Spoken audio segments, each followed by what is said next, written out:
Oliver Burkeman, it's good to see you. And you. Welcome to the Sophia audience, meaningoflife.tv, bloggingheads.tv, available on streaming video and audio podcast. I'm here with Oliver Burkeman of The Guardian, but not only The Guardian. Am I correct? Yeah, that's right. I'm freelance, so I do more work for The Guardian than anyone else, but various other things. And give us the 30-second tour of Oliver Burkeman's of Oliver Burkeman.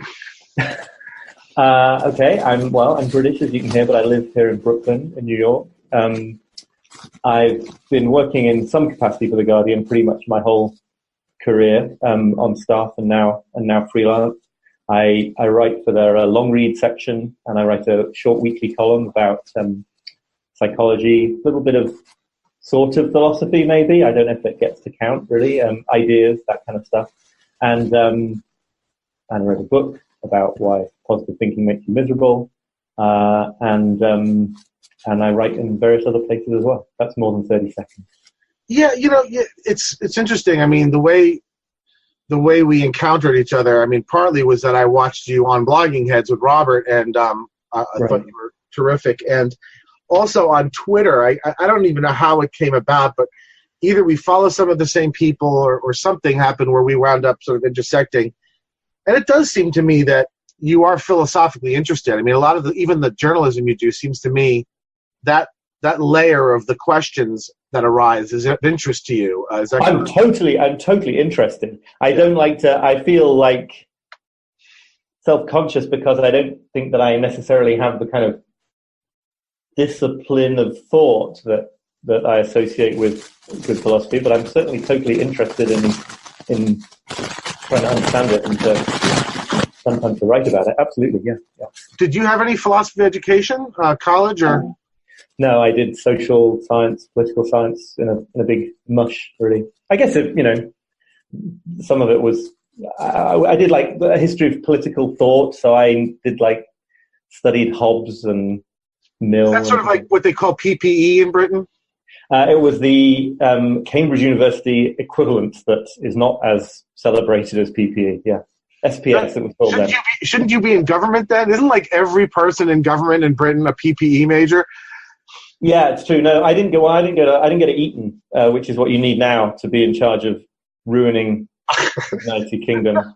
I went to what you call public school, which, despite going to a posh university, but is it less painful for you to watch America fall apart than to watch Britain fall apart? I used to have this self-conscious thing going on about living in the States. People, I mean, I have family here now and everything, so I'm here. But I used to feel like, the worse politics got in the United States, it made me wonder if it was kind of really ridiculous to continue living here. And actually, that sort of goes away the more ridiculous British politics gets, because you just sort of equalize the level of doom and sense of apocalypse. Yeah, so it's actually been very, in that one small way, it's reestablished my peace of mind as an expert. How often do you go back? I'm assuming you still have a lot of family and friends in Britain. Yeah, absolutely. And I used to go back all the time. A couple of years ago, we had a son, so he's been taking a lot of my time and limiting the trips, because you can't sort of travel quite as frequently or as easily. But I'm back there, once or twice a year at minimum, really. Yeah. Well, today what we're going to talk about is journalism, the current state of it, and the impact of the internet, social media, and what the sort of the ripple effects have been on our politics and maybe more broadly on our culture. And so one of the things I was maybe hoping you could do for us is give us a sort of a journalism then and now. So sort of with the dividing line being not just the moving of newspapers, magazines, etc. online into online versions, but even more importantly, the now sort of ubiquitous role played by social media in the doing of journalism. Maybe you could give us, just from an insider's perspective, your sense of the difference between journalism as it was then and journalism as it is now. Sure, I can try. My involvement in journalism does not predate the internet, but the internet was really just the beginning thing, when I first started doing journalism, and it was The Guardian was really pioneering in having anything at all on the internet for the sort of public-facing way. Just for 1 minute, I feel like it makes sense to go back like centuries, and in my understanding of this, and to sort of just to sketch this idea that there's been, over the whole history of the media, a sort of slow inversion from a situation of information scarcity to a situation of attention scarcity. This is how it makes sense to me. I'm getting quite a bit of this from Tim Wu wrote a great book called The Attention Merchants that really talks through this whole history. And so, way back in the 16th century or whatever, the first people who make money from news, they do it by having access to information that's valuable to the merchants of, Renaissance Italy or whatever, and they sell it on. And then everything since then, I think you can see, is just a long, slow change, such that information becomes so much easier to access, so much more plentiful. The distribution technologies make it easier and easier to get stuff to people's eyeballs. And so gradually attention becomes scarce, and then starting in sort of the 19th century with the penny press, you get people figuring out that you can make money not by charging access to the information, but by charging a very low price for the information, for the newspaper, and then effectively selling the attention of readers to advertisers. And so I think all that the internet and social media are in this respect is just a kind of crazy, like hyper warp speed expansion of that basic idea, right? So that it becomes more and more and more about seizing attention, and so as to make money from the attention. The information surplus is just totally out of control. There's no difficulty finding out for free basically what happened in the world. Everything is about finding ways to get people to come to your content. And as we can go on to talk about, it turns out that when you get really scientific at mining people's attention in that way, it hugely privileges certain kinds of content and outrage and tribalism and certain kinds of focus on identity and things like this, all just because it happens. It's just social media is just this kind of ongoing social psychology experiment, right? With constant live feedback, so that you can tailor what's being seen through Twitter or Facebook exactly to each user. And so we just sort of various truths that I'm sure are timeless about like what kinds of things really compel people, just get that logic comes to dominate everything more and more. So that's the really abstract thing. I guess if I can go on just a little bit, like what was happening when I started in journalism was you were just getting the sense that like anybody could publish through the internet, and that there was no monopoly just because you controlled the printing presses of your newspaper. That didn't give you like a role as a gatekeeper that couldn't possibly be challenged by anybody else. So that was just the sheer fact of, a web page can cost millions and millions of dollars to put together well, or it can be something that anyone does in 2 seconds.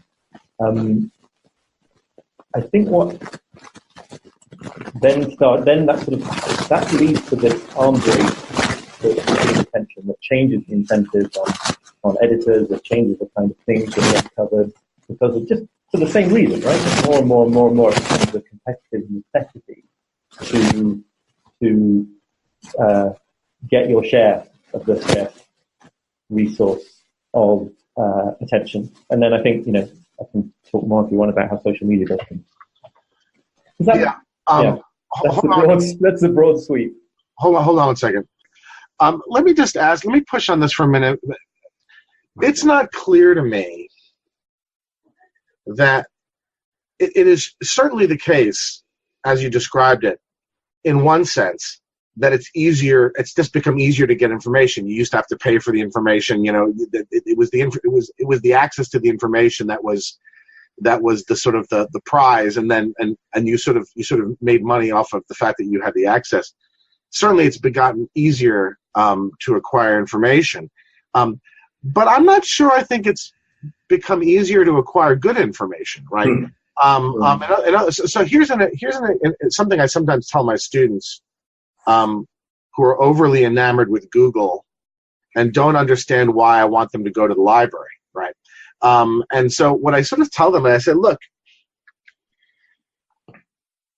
in the library, let's say in the library there's 250,000 books, right? Every single one of them is there because a professor who is an expert in that area ordered the book. Okay. Now, on the internet, imagine there are literally billions of books. Billions of books, let's just say, okay? Except you have no idea who put them there. Mm-hmm. And given that you're not expert in the myriad things that you're going after, you have no way to tell which is a good one and which was a bad one. And I asked them, now, where do you think you're more likely, more often to get good information? And the answer, obviously, is the library, right? Precisely because it's curated, right? And isn't just sort of, a mathematical algorithm, right, that directs you to. And so I guess I don't know that I think. So then, when now it comes down to you saying, what are we selling? We're trying to sort of, buy attention and all of that. It seems to me then ultimately the way you get attention is that you're the one who has the good information, right? The real information as opposed to the shit, right? So I guess I just don't know that I think that all of this openness has really made it easier to get good information. It's just created more noise, right? I think I would say it's both. I mean, information, the way I guess I'm using it here, yes, does not necessarily imply truthful information. I mean, I suppose I'm using it in the sense that a page of totally fake news is information in some technical sense. It's just wrong information. I mean, a couple of things worth saying. Obviously, the Google algorithm in your example, it's not like nonsense. That's that in the specific case of Google, it's reflecting numbers of other people who have chosen to point towards this information. So it's a kind of a democratic, to the extent that it works. And I have something else to say about that, but it's a bottom-up way of figuring out what is the reliable information. And Wikipedia works the same way, right? I think they've done studies to show that there are fewer errors in Wikipedia in a lasting way than there are in Encyclopedia Britannica, because you have it's a crowd-based system of weeding out error. So it's not. I don't think it's necessarily the case that it's a different kind of selection, because it's not somebody's particular trained idiosyncratic individual mind making the choice. But it's not. I mean, Wikipedia is curated. It's just sort of crowd curated, right? The point about an open Google search is it's sort of not curated at all, right? I mean, the way I noticed this is just that the quality of my students' research has simply gone into the toilet since they stopped using the library and started using Google, right? I mean, my understanding of the Google PageRank thing is that it's based on, no, it might be wrong now, but traditionally it's been based on, a result comes up high in a Google search if lots and lots of other web pages point to that result. And so the implication is that, in the ideal case, a web page isn't going to be linked to by thousands and thousands of other pages if it's not a reliable place to go. But the second point to get in here, I think, go ahead, is that this is like these are algorithms working ideally. I think what's actually happening in a broader sense, and connects to some of the stuff I know we're both concerned about, is that a logic is being applied to filter results and information, and it's doing it excellently, and the system is working, but the system is not optimizing for truth. The system is optimizing for attention. So in that sense, there's no. If you think about, especially sort of Twitter and Facebook as just these kind of content agnostic, attention maximizing machines, there's no particular reason why they should favor the truth over fake news. There will be like a niche, or a niche, as you Americans sometimes say, where like there'll be a brand that it'll be worth being true because you'll get the people who really want truth. But fake news is this system functioning properly in a sense, right? Because that's what's grabbing some people's attention. And every time, people demand, including me, of Twitter, that they, do things radically differently and stop banning people who shouldn't be banned, or get rid of material that's absolutely appalling and shouldn't be on there. You're sort of asking them to go against their business model, right? I mean, that doesn't mean they shouldn't do it, but it's the logic is working really well. It's just not the logic that one necessarily wants there to be. Yeah, I mean, because look, I mean, if I'm doing research, let's say, on some political topic, and let's say I'm an undergraduate and I've got to go write a paper, it just strikes me obvious that I'm much better off going to the University of Michigan Stacks or the Bodleian than I am doing a Google search, unless I already am quite expert in the subject.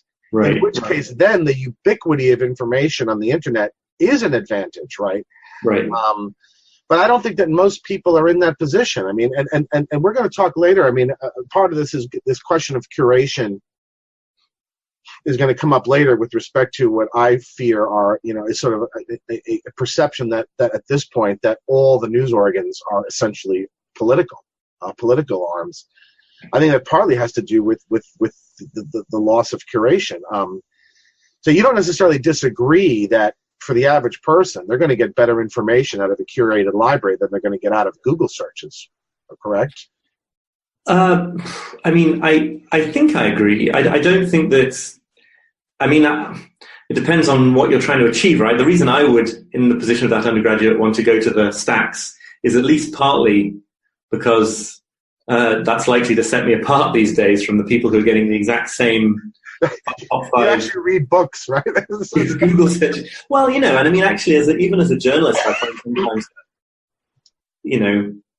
I'm not saying it's the greatest kind of investigative reporting. I'm not that kind of journalist, but one of the things I can do that's more interesting than I might otherwise be doing is to show how something that's only in a book from years ago has something to say about something happening today, instead of just always going to the same Google results. I think Google remains a fairly good way of being pointed to broadly accurate information on a lot of topics, but you do see that corroding on very politicized things, because then, as I understand the way Google works, if enough people really, really love a page that's full of absolute nonsense because it confirms their political views, then it will have a high Google ranking, even though it's not true. I don't know. I tend to think Google isn't the problem compared to the social media platforms, but some people might disagree with that. Although they're connected, right? Because now when you do Google searches, Twitter and Facebook and other things come up also. I mean, and given that there's so much activity on social media, they come up high. I mean, if I Google search person or any issue, it's very likely that on the very first page, half the entries are going to be social media pages. At least that's what I found. Sometimes I go for like several days at a time. I use software to ban myself from social media so I can get some work done. And then if you do a Google search in the course of work, you find that like the first 20 results you can't click because you put yourself out of those sites. Now, specifically the impact on journalism of social media. How do you I see a number of different things that I think social media has done. It seems to me, at least to a certain degree, to have diminished the capacity, reporters' capacity for investigative journalism. They're relying on, I'm thinking some of these sort of high-profile cases, right? Whether it's the sort of the Covington boys, or it seems to me that journalism, that people now, major news organs, are regularly constructing stories on the basis of things that they're reading in Twitter feeds. That is a thing. I'm not sure. I went back and looked after we had a preliminary chat about the stuff. I went back and looked at the Covington and the Jussie Smollett stories in the Times. We can talk about those. I think it's much more obvious in the case of a kind of a much less important kind of story, which is that you can always you can concoct a Twitter feud out of anything, right? If you want to say that celebrities caused uproar, there's a very bad kind of journalistic story that needs to die, really, which just involves using search to find the sort of 6 people, or possibly not even real people, bot accounts or something, who expressed great anger at something a celebrity said, and then say that they're sort of embroiled in a Twitter controversy, or even more real. Every 5 weeks, Morrissey says something completely utterly unacceptable, and increasingly people are just like, yeah, it's Morrissey. But you can make it into a live story by finding the 5 people on Twitter who don't realize that he just spouts an unending stream of objectionable things and turn it into so yes, there's a sense in which you can sort of create events through Twitter. It's created It's created a new kind of shitty reporting. But you're saying it hasn't really damaged, serious reporting. So, it's not fucking up, coverage of Yemen, right? Or is that what you're sort of getting at? Well, I mean, firstly, I think a lot of people would say it is, in many ways, it is opening up and improving. And certainly you did get a phase. People are very down on it all now, including me. But you did get a phase when the internet in general, and even social media specifically, was clearly seen to be to be opening up channels of information, letting people communicate from the middle of crowds in the Arab Spring reporting and stuff like that. You're talking about, right? Yeah. And then there's a sort of slightly more technical thing to do with records and investigative stuff that involves online databases and stuff that is real. And even. I went back and looked both the Covington and the Jussie Smollett stories, which I think you were holding up as examples where the New York Times had sort of taken its cue from Twitter or social media about what had really happened. I'm not going to try to defend them completely, but in both those cases... No, please do. If I'm being unfair, please. No, I'm sorry. I mean, in both those cases, firstly, I think if the understanding now about the Jussie Smollett thing is that it was a hoax, I'm not quite sure what the final ruling has been. But newspapers have always been really badly set. They're not designed to be able to detect deliberate hoaxing. Lots of people seem to think they are, but I mean, really, I don't really feel like a minimum amount of investigative reporting would have revealed that the story was absurd from the beginning. I mean, as far as I can tell from the coverage, and I don't want to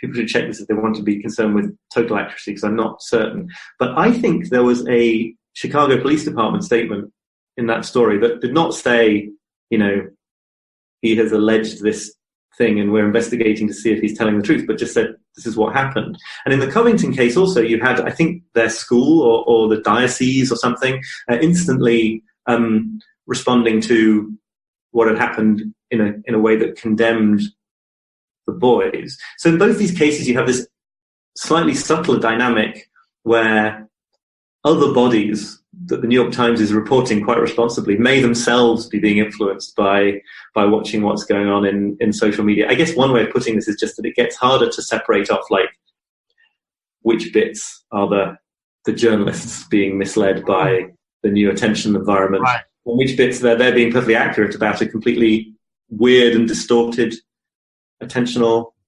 They're relying on testimony from other institutions that themselves may have been kind of corrupted by this being too influenced by all the traffic going on the various social media sites is what you're saying. Right. And then the third layer of this, which it's a whole extra thing, but I think it's interesting, is like me and you have to be careful, because our perception as critics of this is also shaped by the same social media machines, right? So that,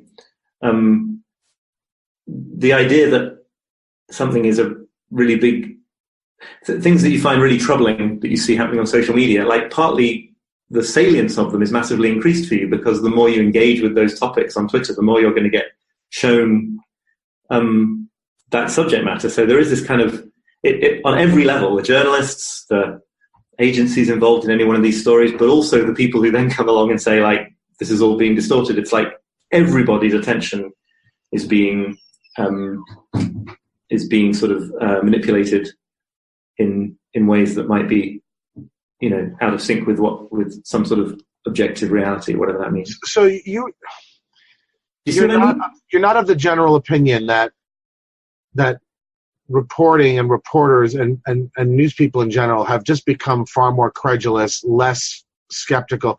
I mean, I'm thinking, I watched that whole ABC hour-long interview with Jussie Smollett. Right. And I just was stunned at the fact that here you have one of America's 3 major TV news networks. And this person for an hour completely credulously accepted what was demonstrably on its face, a 6-year-old could recognize was a ridiculous story. The subarctic temperatures in Chicago, the middle of the night, the guy, calling the police and still having the rope around him. I mean, all this sort of stuff.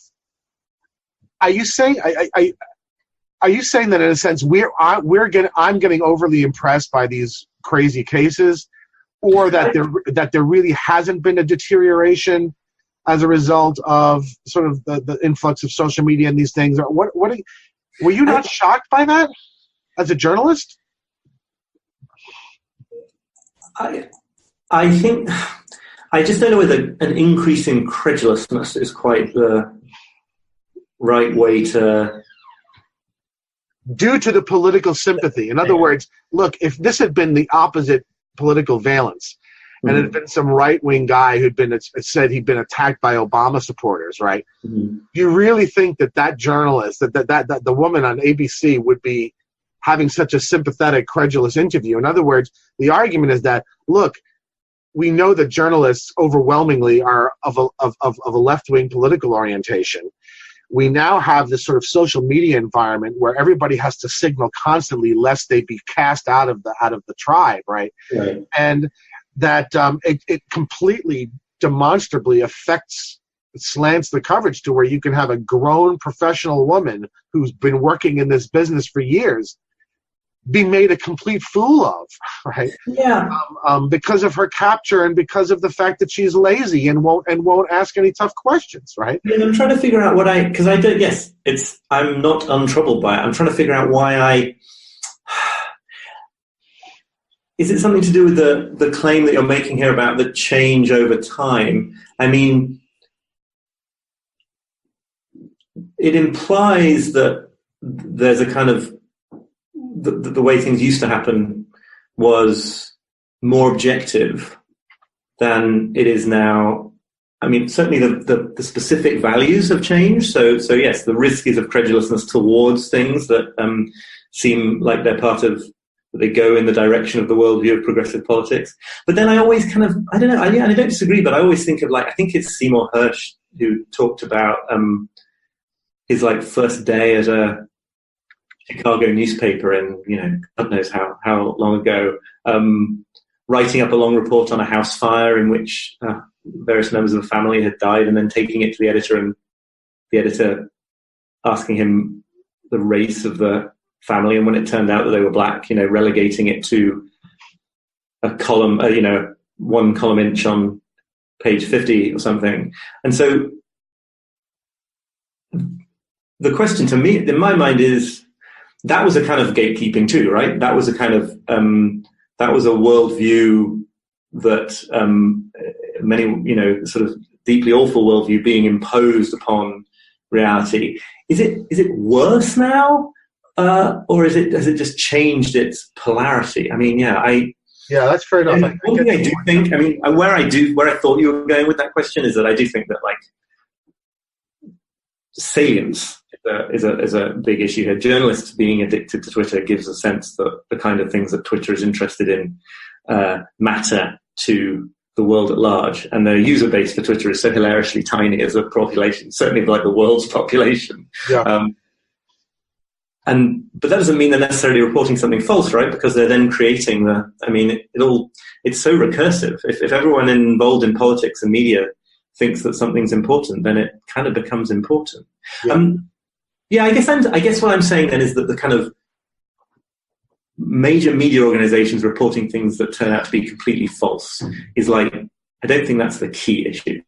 I'm not disputing that it happens, and it may be more, and that's bad. But. Yeah. Listen, I appreciate the point that it may just be that the credulity born of the sorts of social pressures brought to bear aren't new. They've just changed. It's just which ones they are have changed. I mean, I appreciate that point. And so then it gives you an opportunity maybe to deal with the next issue in a different way. I mean, it is certainly so I now am old enough. I'm going to be 51 in September. I'm old enough now to remember.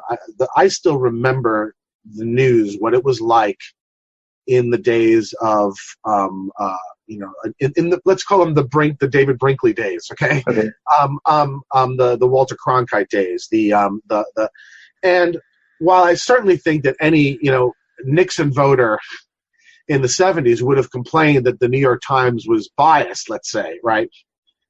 I don't think that they would have mistrusted its news pages in the same way that they do now. In other words, there is a perception today, and I think this is on both sides of the political divide, share this perception just in the opposite direction. Yeah. That all the news organs are essentially partisan now. That they're all in a sense organs of a party. And I'm wondering what, in light of what we've been saying and the complications that you've been introducing, what do you think is the reason for this changed perception, if not that the news itself has indeed changed? Or do you think that there is not a greater impression? Do you think that the Nixon voter in 1973, which thought the New York Times was just as partisan as it is, as they do now, to the point to where they don't even trust its news reporting, right? Or do you agree with me that something has indeed changed, but maybe the reason for it is not what I thought it was? My sense is that something has changed.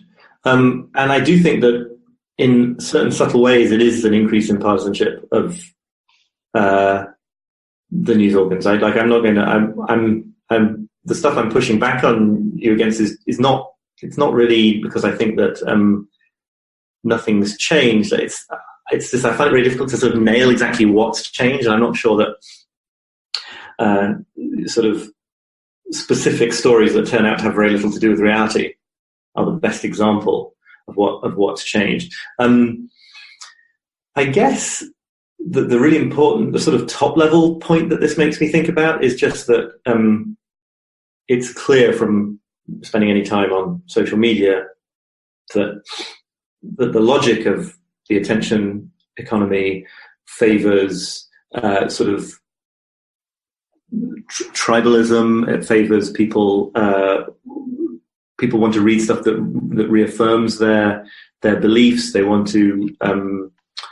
There's not a lot. It's not very interesting. There's not a lot of attention to be got in reading something difficult that makes you genuinely question something that you believe. So there's definitely. It's been there on the opinion pages for a long time. A huge pressure on traditional news organizations to do what everyone else is doing in this space, which is to reaffirm people's existing views and to preach to the choir. And I think you do see that spreads out of I think there's been a sort of blurring of the firewall between opinion and news. How far the news that was there before was really coldly neutral and objective, as opposed to just kind of centrist and establishmentarian, is a different question. But like, there's definitely been that kind of relaxation in the difference. And the thing I always think about is, like, I'm assuming that in very high-minded newspapers in the 19th century or something, the very idea that your editorial decisions would involve questions about what sort of things people wanted to read about would have been kind of anathema, right? Because your job was to tell people what they needed to think about. It wasn't under the current business model. I mean, and that's an opportunity to. That there are all sorts of ways that is a kind of ideological opportunity to sort of mislead people in certain ways. But the opposite is the one where you're just constantly chasing after their attention, and then it's become entirely about that. One way that it's put very well, it might be by Tim Wu in that book, is that there's traditionally been this firewall between advertisers and advertising and editorial in newspapers, and I think it remains very strong in many newspapers. People started to get worried about like sponsored content, where specific companies would pay for certain kinds of quasi-journalism that would appear. But the really interesting thing is the way that the ethic of advertising spreads to the whole of the media, right? Because advertisers have always just been in the business of getting eyeballs, and I think that is now, it would be crazy these days to think that you wouldn't have any thought given to how popular a piece could be before you considered whether to run it or not. Nobody would. You would be. That just seems crazy. Yeah. I mean, look, I also don't want to pretend that. I mean, we know. I mean, I think I knew this already by middle school, right? That historically speaking, I mean, there have been periods well before when journalism was completely politicized and partisan and quite nasty totally. So I don't want to pretend, that this is somehow unprecedented. I'm really focusing on, journalism since the Second World War, let's say, and just the sort of the perception. And I'm wondering whether it's not so much that it was objective before and now it's not, but that at least a certain pretense of a certain kind of professionalism has been abandoned, is what it seems to me. To where now there's a kind of an unashamed kind of ideological quality to what newspapers are doing, that at least perhaps that before, recognizing that there at least was a certain responsibility to try at least give the impression that one was being professional. And so while we were talking, I just Googled, right, to see what came up, right. The latest absurd, ridiculous remarks by the, in my view, extremely not bright Alexandria Ocasio-Cortez with respect to her, embracing the comparison of herself with Eva Peron, right? This is sort of a deeply embarrassing, humiliating sort of gaffe to make for someone who's so sort of, public, and who's so much in the public eye. You Google it, and the only people who are talking about it are right-wing papers. You look at the first page that comes up on Google. It's the Washington Examiner, it's Town Hall, it's Breitbart, it's all this sort of stuff. But you can guarantee that when Trump says something embarrassingly stupid and ridiculous, if I did the same Google search, the page that would come up immediately would be all, would be sort of, in addition to, partisan outlets like Vox and stuff, would be the New York Times and the Washington Post and sort of all of that. And so I just wonder whether you think maybe it's not so much a issue of partisanship and objectivity as opposed to one of simply of sort of professionalism. I don't know. We may love AOC, but when she acts like an imbecile, we have to report on it. We can't just pretend it didn't happen, right? I mean, I'm really struck by her social media game because she does seem to have, and I think it's presumably a fair amount of it is deliberate, the ability to wind up that constituency of the sort of overtly partisan right-wing political sites in a way that is can be extremely entertaining to watch. And I'm sure that a New York Times journalist who decided to cover the president saying something outrageous would make the point that he's the president. I think the point is that there's just undeniably this kind of overall. I'm going to talk in like blind forces again for a moment rather than individual people, but like I feel like there is overwhelmingly this pressure towards partisanship, and it operates on everybody who wants to stay afloat in the media universe. I think I probably disagree with you that, you know, if this is what you're saying, that places like the New York Times and the Washington Post are like a blink of an eye away from being like the Washington Examiner. I think that, but nobody's immune to those pressures. I think that you then also get with kind of established papers, you get a real brand investment in telling the truth. Like there's a financial reasons for the New York Times to continue. Like if Mitch McConnell says something, if they say Mitch McConnell said something, like you can be pretty sure that he said it, and they need that to be the case, right? I mean, it's at the real bottom of kind of just appalling partisan websites. There's no reason to believe that a quote from somebody is a real quote. But that matters to the Times, not just for high-minded reasons, but because, you know, its existence in the ecosystem, one of its selling points is that that's going to be true. I think the way that pressure that comes to bear on everybody comes to bear on the sort of legacy media, as they're sometimes obnoxiously called, is in the choice of topics.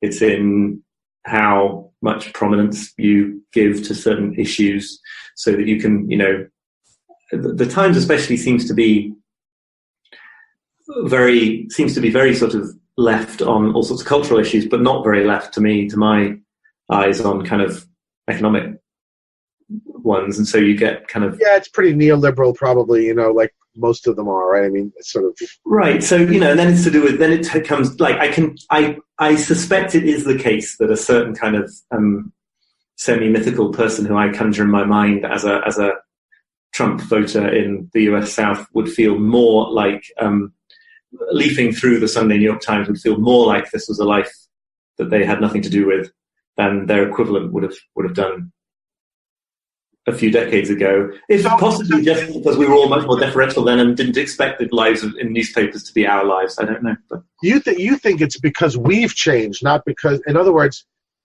if it's true, and obviously, you know, this is a guess, but if it's the case that, you know, the loyal Nixon voter in 1970,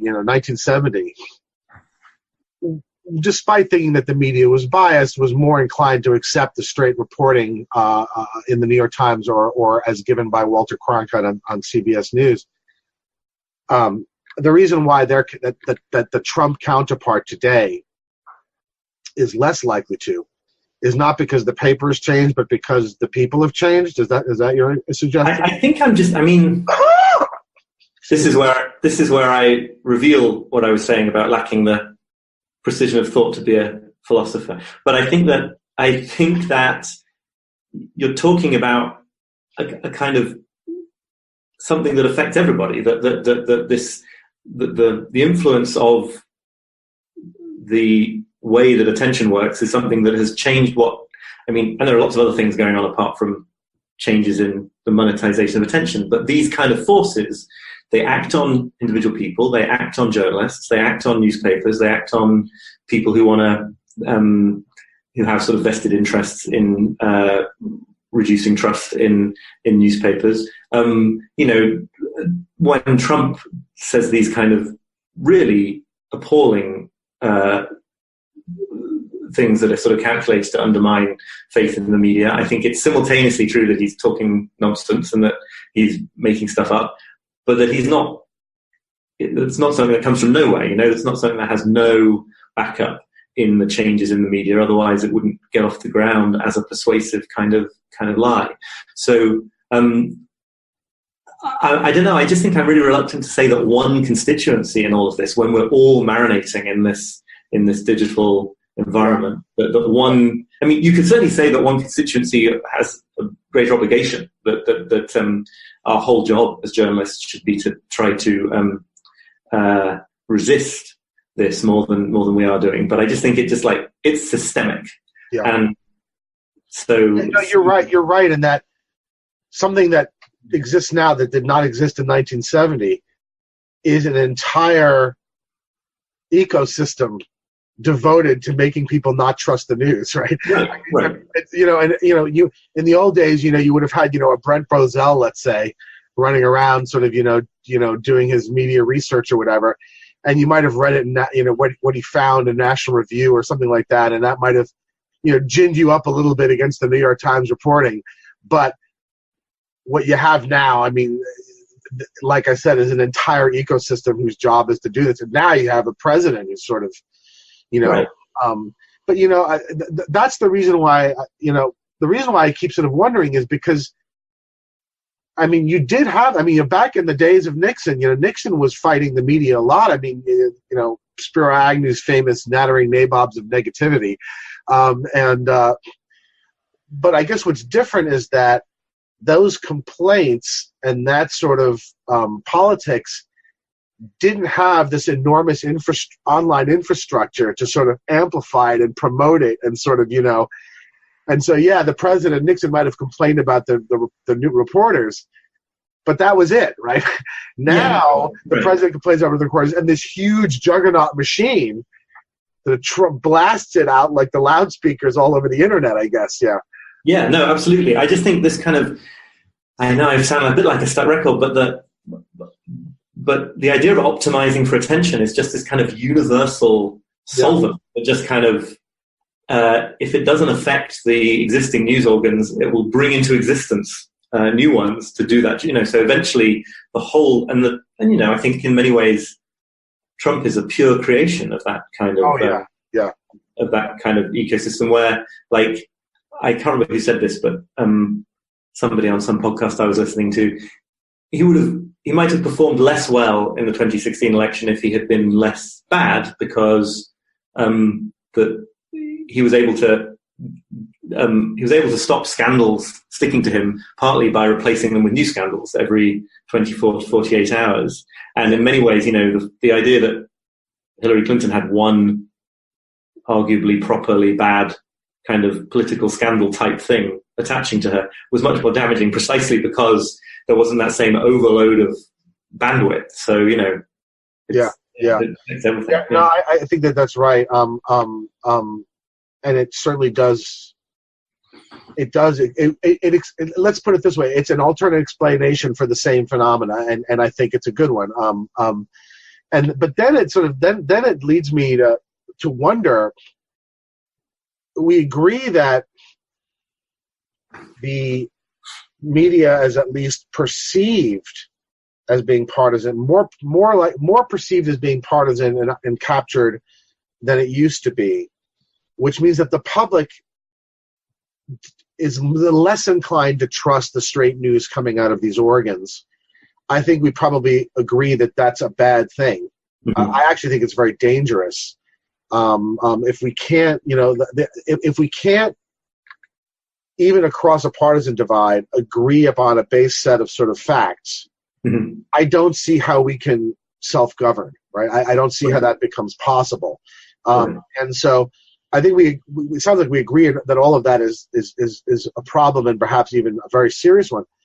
But now the question is that something that the news organs can fix? I mean, how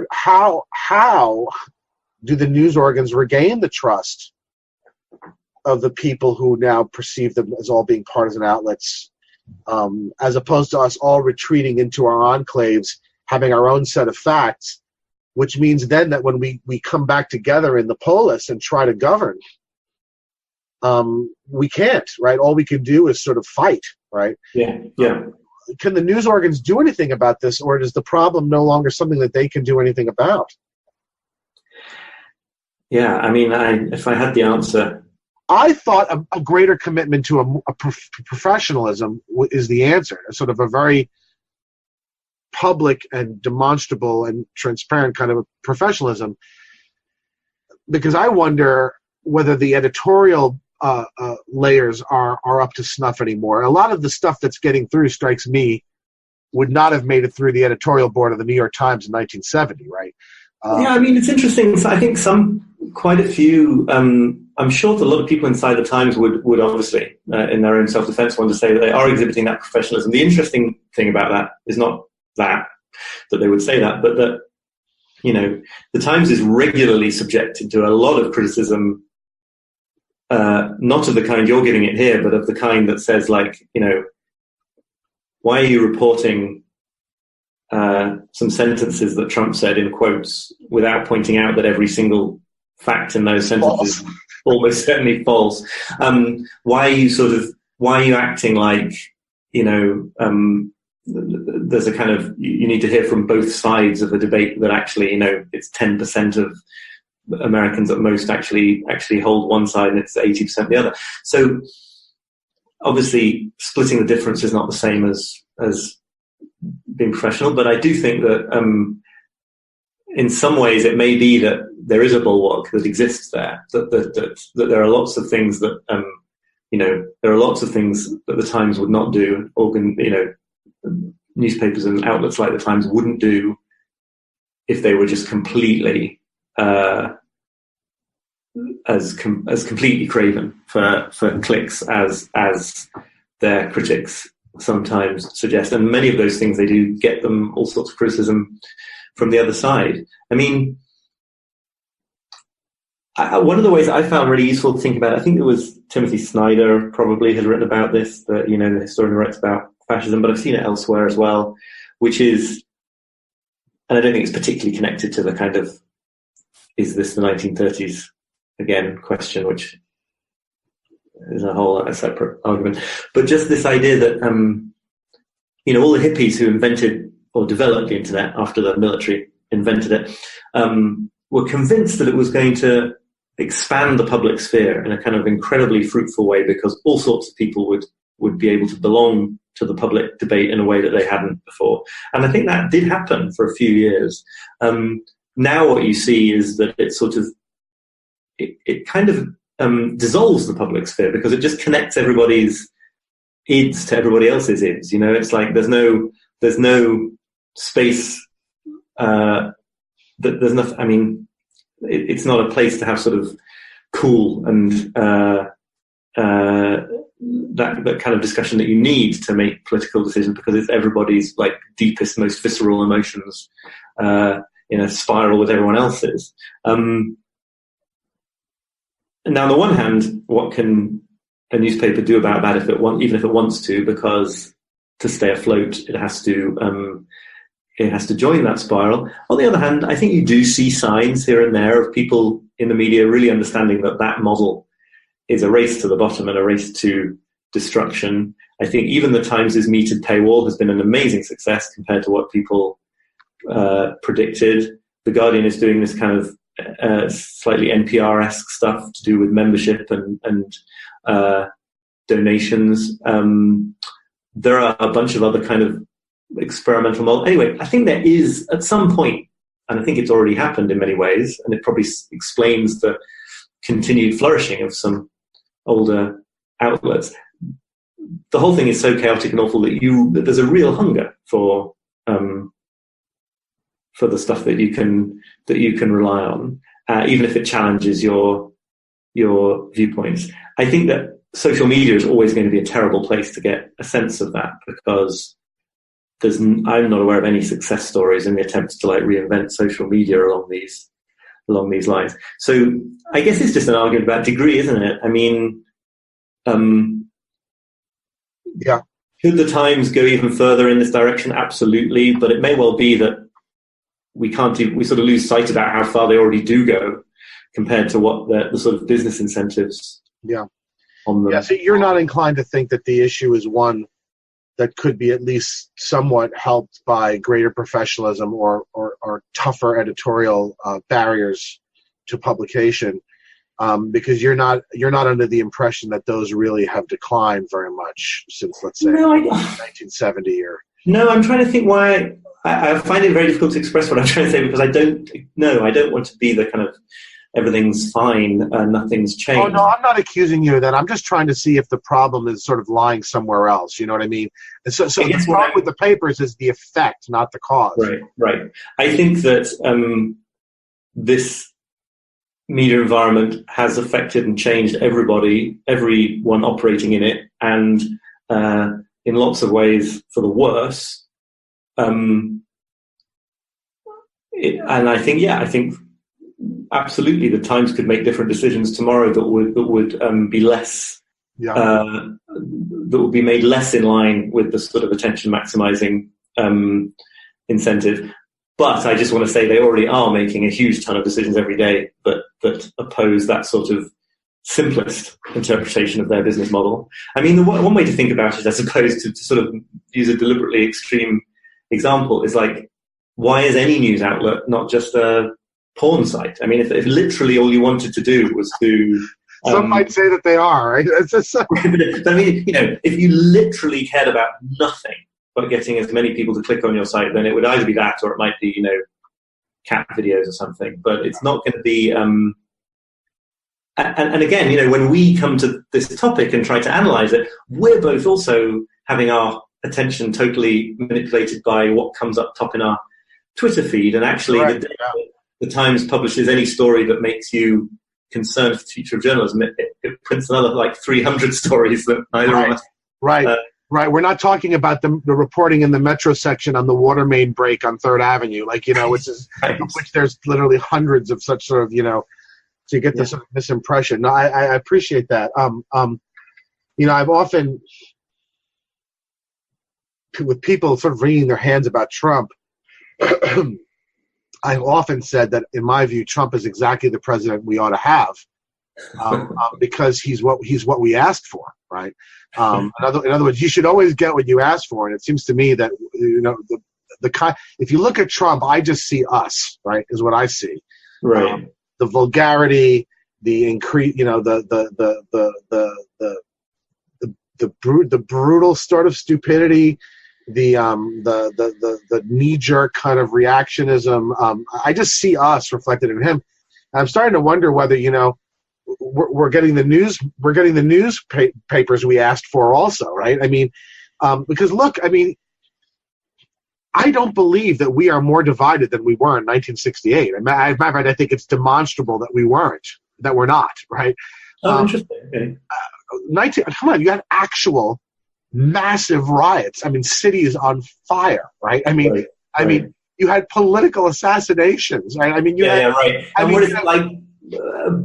Actual race riots every 3 days or something, right? I mean, you had Black Panthers taking over buildings. I mean, I don't believe we're as divided as we were then, but everybody is convinced that we're way more divided, and it's almost like we're trying to create this reality. What I don't understand is why it's something anybody would want, right? I mean, I find puzzling, if I agree with you that in a sense the problem is us and not the institutions.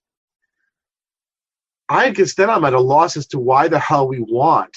Wasn't 1968 bad enough? I mean, why do we want it to be worse than 1968? I mean, do you have any thoughts on this?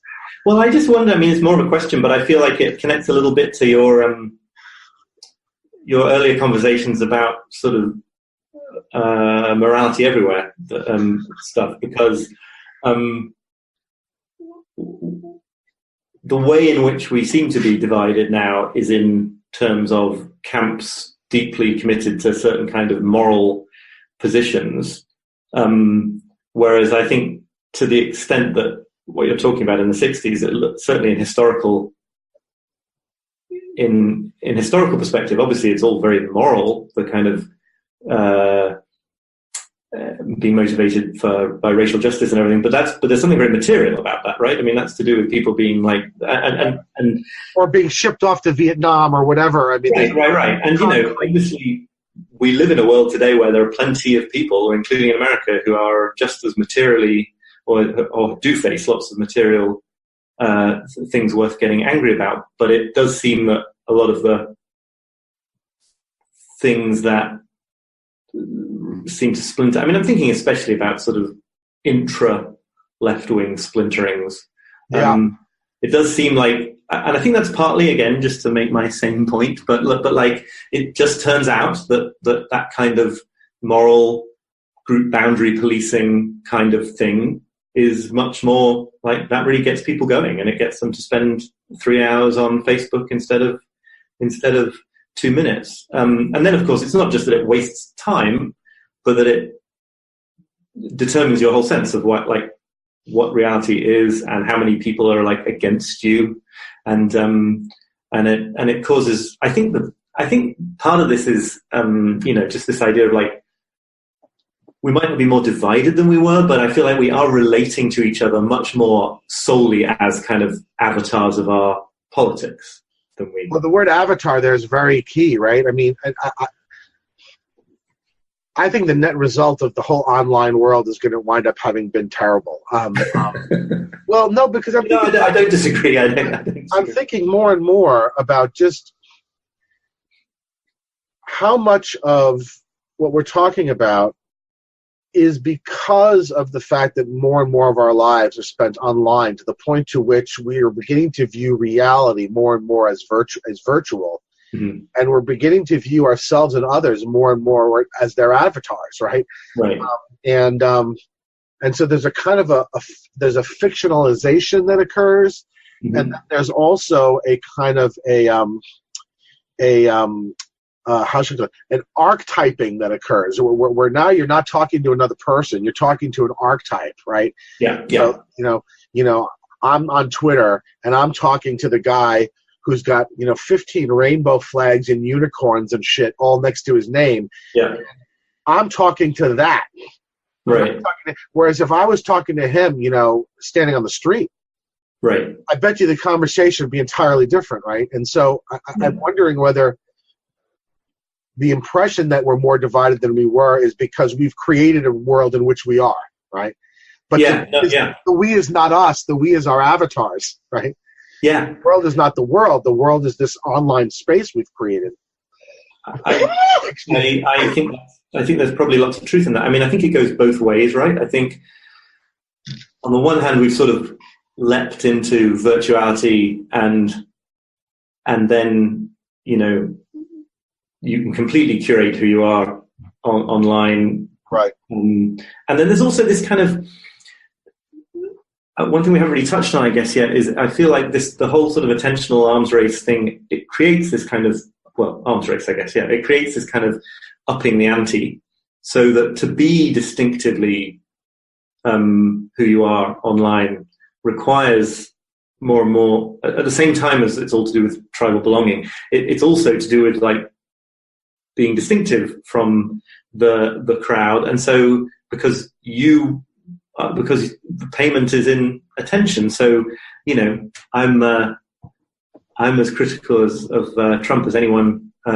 I know, but there is this kind of phenomenon of kind of hashtag resistance figures on Twitter who just can't be helping in the long run, because what they're actually doing, and I'm not saying they even do it consciously or that they're not, their veins aren't full of righteousness as they do it, probably are, which is part of the problem. But what they're really doing is trying to rise above the babble of and be sort of clarion voices, and you can do that with sort of 8,000 tweet threads getting all sort of conspiracy minded about things, or you can do it by the sort of sheer I think this is a problem, right? And it definitely comes up with these sort of comparisons to Europe in the 1930s and stuff. It's like, however bad things actually genuinely are, there is a dynamic on Twitter and elsewhere such that we will reach the conclusion that they're even worse. Like, the moment you say that in lots of circles, people will accuse you of saying that they're not really bad. But I'm just saying they can't be as bad as the worst that people think they are at any one time, like almost by definition. Right, and I, that speaks directly to something that I've been sort of banging on about a little bit, and that is that is the pitch of contemporary activism strikes me as completely out of sync with the actual material realities on the ground. In other words, the activism now is louder than it was back in the 60s, right? But the problems aren't worse now than they were in the 60s. The problems for women aren't worse now than they were in the 60s. The problems for black people are not worse than they were in the 60s. Yet you would think they were, by the volume and the intensity and the absolute just sheer brutality of the activists of the activists' activity, right? And I think it makes a lot of sense to suggest that this is partly because the environment in which the activism is occurring is one in which there is so much noise that one has to scream 10 times more loudly just in order to sort of, even be noticed or to stand out. I think that's an interesting. It's other things too that are sort of related, isn't it? Because it's like, it is the fact that lots of terrible things might be happening of a racist or sexist variety that you just wouldn't have heard about in the pre-internet era because they happened in some town somewhere and the news would just never spread. Or, people filming police misconduct on their cell phones that, some people always knew was happening, but the rest of us didn't. There's also, I don't know if this is totally connected, but I'm really struck by it. I think it's Steven Pinker. This comes from Steven Pinker originally, but this idea that sort of moral progress doesn't, and he's obviously a very big believer in moral progress, but that it doesn't keep pace with norms, so that we're constantly, the expectations we have for a just society are constantly drifting higher than society can keep up with. And the example that he gives, obviously in medieval times, torture was just a fundamental aspect of how justice was dealt with, completely normal occurrence. We're scandalized when we hear about allegations of CIA torture, for example, and on one level we should be, but on another level, we're only scandalized by it because we now think that there should be. We now all agree on some level that torture has no role in the world. So, I feel like maybe the internet, one of the things it does is it kind of accelerates this drift of expectation, so that everything that is not yet there feels. In that sense, then it's continuous. It sounds to me like what you're suggesting suggests that the internet effect is continuous with what decades ago people would have argued was the television effect, right? In other words, one of the things about the Vietnam War that was very important was that it was the first war which was sort of televised in real time, right? Mm-hmm. And so a lot of the intensity of the reaction to that war, it's not that we didn't behave as bad or worse in wars before. I mean, Jesus, in World War II, we nuked 2 cities, for God's sake, right? I mean, I'm sorry. I mean, we did worse in one day in World War II than we did in the entirety of the Vietnam War, right? But the difference is that you didn't see it right in front of you. I mean, you might see it 3 weeks later in a newsreel at a movie theater that was heavily edited and was essentially propaganda. Right. But what you wouldn't have seen, and in that sense, you could say that then the intensity of the reaction, let's call it the activist reaction, wasn't due to the fact that the Vietnam War was any worse, right? But merely that you were seeing it in a way that you couldn't have seen it before. Yeah. And what you're saying now is that, excuse me, my allergies are just terrible. What you're essentially saying that is that the internet effect is the same kind of effect. It's just on steroids, right? It's because of yeah. I mean, I don't know. I feel like I think you're totally right about everything you said there, and obviously one interpretation of that would be that, like, actually the world is totally fine and not a bad place, and then the other interpretation would be like, it's good that we find out about these things, and if living in a situation of knowing more about them is distressing, then that's just the price of being aware of how far we have to go as a species. So that, I would rather know about the Vietnam War than not. It does feel like there's some kind of threshold you reach with social media network and platforms that have these huge user bases where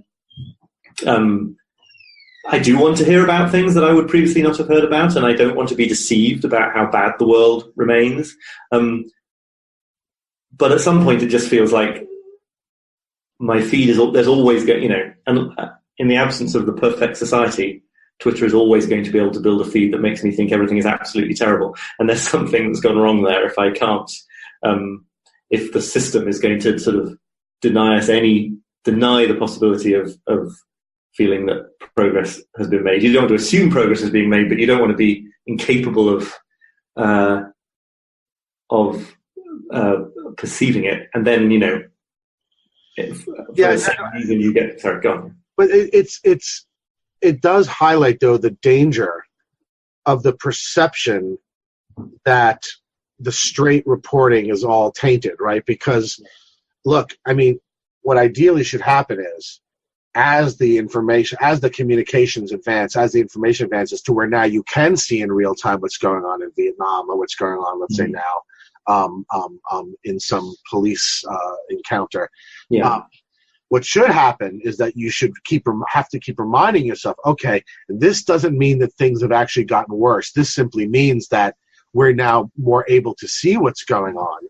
But given that we have these facts, right, that we got from the straight reporting, we know that materially women, minorities, etc., are significantly better off than they were in 1968.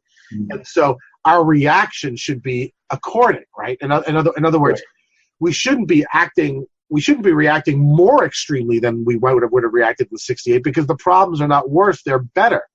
But that corrective is not happening because no one now trusts the facts, right? No one, and so you actually have people telling you that things are worse, right? I mean, I will have feminists look me in the face and tell me that things are much worse. Now, that to me is just demonstrably untrue. I mean, I can remember when the only women in offices were secretaries. Mm-hmm. And by now, I've had more women bosses than I've had male ones. Right. So I mean, it's demonstrably false. But if we've gotten to the point to where no one trusts the sources of information anymore, then we are all living, in a sense, in a world of facts manufactured by our own camps. You see, I think that's where I probably do diverge, because I don't think that the problem that you're talking about there comes from. I mean, are you suggesting that the problem comes from false stories about things happening to women or minorities? It comes from, if we agree for the sake of argument, I don't know. A problem. The problem comes from true stories being more accessible than in a time when previously all sorts of terrible things were happening and you never... Well, it's a combination. I think one is what you just said, but the other is that because we don't, we now view all the organs as political arms. We're more inclined to simply seek out the facts from our own partisan media.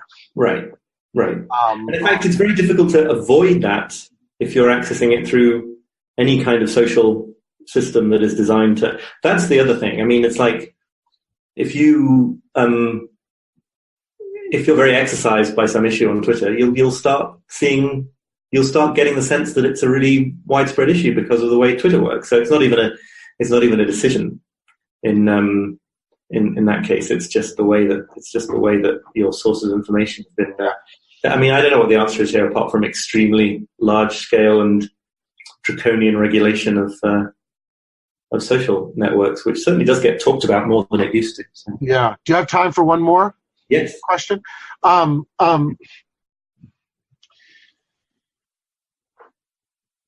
What we're talking about, to a certain extent, is a kind of atomization, right? I'm talking about. I like to describe sort of, the a la carte. We're now in the full-blown a la carte model, right? Both in terms of how we acquire our information and also in terms of how we consume our entertainment. And I actually, when you and I spoke informally last time, I sort of made a lot of hay out of this. This is one of my hobby horses. Why, for example, I thought television was better in the 70s than it is now. And Aria Cohen-Wade had almost had an aneurysm when I told him this. I simply pointed out that, the number of people that watched the last episode of MASH, that many, you could take the three top HBO hotshot shows and you put the audiences combined would not even come close, right? Yeah. I said that one of the consequences of the a la carte model by which we acquire entertainment is that we no longer inhabit a shared culture anymore. Mm-hmm. We exist in cultural enclaves. There really is no longer a sort of a public square. There really is no longer, and I'm starting to think that the problem with the news is the same problem, and that when you put the two together, what you're essentially describing are the conditions for the disintegration of the country, right? At least into enclaves.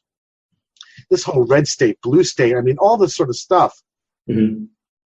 Just strikes me as a product of this this rendering a la carte of all the excuse me, both the entertainment and the news we consume. Do you have any feelings about this or thoughts about this? Yeah, I think I agree. I think it's also not. It's almost worse than that in a way, in the sense that a la carte implies that we each have fairly fixed tastes and preferences, and then we can go out and get them met. And I think part of the big problem of the way that stuff reaches us now digitally through social networks is that it actually works on your preferences and tastes as well, so that it actually, you get more extreme, or you need to be more distinctive, and whatever it might be. So there's a kind of, it's a vicious spiral, as well as just a kind of going off into different groups. And I think I mentioned when we spoke before the work that's really impressed me recently by Robert Talisse, the political philosopher at Vanderbilt University, who points out that it may be that what we need to do for the health of the democracy is not to try and sort of seek out people who disagree with us and have good political conversations with them until we reach some middle ground, but just pursue many more forms of social life that are just nothing to do with politics. And that's really hard to do, not least because of geographical sorting. Like it's not impossible for me here in Brooklyn to go and hang out in a group of people where I have no idea, couldn't predict their voting preferences. I could go to bits of Staten Island probably, and maybe it would be harder to tell, although actually there it would just be the opposite. I could predict they're Republican. It's geographically difficult to pursue life in a way that isn't, for me, here, I don't know about where you are, but to just sort of belong to societies and other forms of social life where politics just isn't on the agenda, and you have no idea what you're relating to people not as political avatars. It sounds like a great thing to do. I don't know whether it's practical anymore because of how we've sorted ourselves out. Yeah, there was an article in the Times that this is around the time after Trump won, and the article is something to the effect of, if you don't want Trumps, then hipsters have got to move to the Midwest, right? Right. If you're all going to cluster in 3 places around the country, right, in an electoral system, you're going to lose every election, right? It doesn't matter how many of you there are, right? Right. And this seems to be a point that I just, I'm a Democrat. I'm a liberal. I vote Democrat. This is just something I seem not to be able to get into the skull of the people on my side. Who keep screaming and yelling about, how much more of us there are, and Trump didn't really win and all of that. And it's sort of like, it's irrelevant, man. If you only live in LA, New York, and Seattle, you're not going to win any elections. And but this speaks to the sort of the, I think that this sort of speaks to the a la carteizing of, because it's mirrored in now the geography, right, in a way that is a bit shocking. The reason that I've somewhat avoided it is because I'm old enough that my formative years were spent prior to this a la carte system, right? And so I was formed out of in a society that very much still did have a national culture, right? A national, MTV was national, international. It was not regional. It was not, but also because I grew up in very liberal New York, but now I live in the most right-wing part of the country. Right. I was really wondering about that because academia sort of does this, doesn't it? It kind of takes people and plops them down in culture where there's no particular reason to expect you to feel like. So being here, when Hillary Clinton starts talking about the deplorables, I look around and I'm like, she means all these people that live in my neighborhood. Right. And that really is not a good characterization. They have a million faults and virtues and they're all over the map. But you're right in the sense that we can't sort of forcibly relocate people to sort of pepper them all over the country. And we also probably can't reverse the a la carteizing of entertainment and news. And so it seems to me like this sort of great sort of disintegration is unstoppable, or at least it's inevitable, right? It doesn't seem like there's an obvious, there certainly isn't an obvious solution. I think you read and you encounter all sorts of stories about people sort of turning local in their political interests and in their life in general. The idea of related to what I was saying before, people trying to just sort of weave community where they find themselves in a way that is not to do with transformative national and international political change. But that's not really a solution, right? That's just a sort of, it's a decision to have a different set of goals for your... Let me ask you, it's about the last thing I'm going to ask you along these lines about the UK. So, it seems the a la carteization is not avoidable because of the business model, right? So, and how do you get out of the business model? People have to make money. Does something like the BBC at least work against these atomizing trends because it is not subject to the business model? Or is it also, has it become subject to the business model because of the tertiary relations that it has? I think both. I think it's a bulwark. I think the license fee, which is a kind of something you would never start from now if you were trying to set this up. The idea of making it compulsory that everyone has a TV, has to pay money to the broadcaster, is just kind of hilarious when you state it for what it is.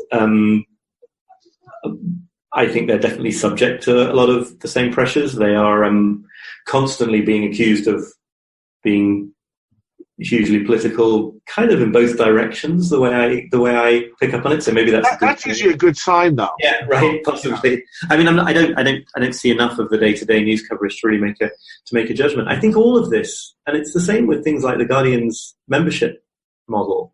All these things are bulwarks against the complete dominance of the kind of forces that we're talking about. And I think the only debate is whether they're enough, whether they can get bigger, whether you can survive like that. And I sort of hopefully believe that the market will continue to create appetites for this, right? Because there comes a point when, there's a huge hunger for getting out of this soup. Yeah. I think the BBC remains a sort of amazingly impressive organisation. But yes, partly because of a kind of an anachronistic funding model that I don't think the British Parliament would never pass today. If you and I guess it can only play that role if indeed everybody's watching it, right? If I guess what I was sort of wondering is whether there's a bit more of a national culture in a place like Britain because they still have something like the BBC, which everybody watches. But if everybody doesn't watch it, then it can't serve that function. Well, they have, everyone has the same social networks to spend time on instead.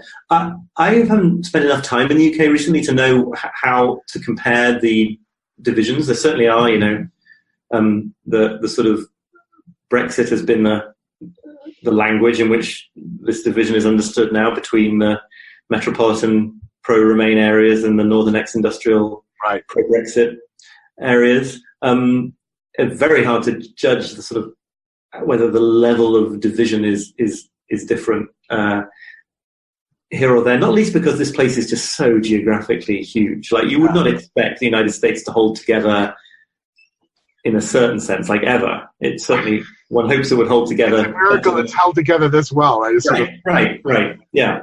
I think I saw Tyler Cowen or somebody arguing that if you think about, if you look at the health of countries as a function of their size, like America is a sort of overwhelmingly, extraordinarily successful, very, very big country compared to the other very, very big countries in terms of human rights and democracy and stuff. It might be terrible compared to the Netherlands on various metrics, but the Netherlands isn't trying to hold such an enormous place together.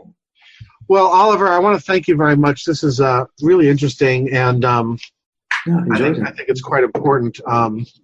And I do strongly urge everyone to follow Oliver and to read his work, which is really very interesting and good. And you do a lot of long form, don't you? I'm glad I'm giving you that impression. I think I'm not producing as many of them as I ought to be doing right now, but yes, a fair amount. Yeah. And listen, I hope to speak with you again, and continued success, and thank you. Hey, I'd really enjoy that. Thanks very much for asking me to do this. All right, take care of yourself, Oliver. Thanks.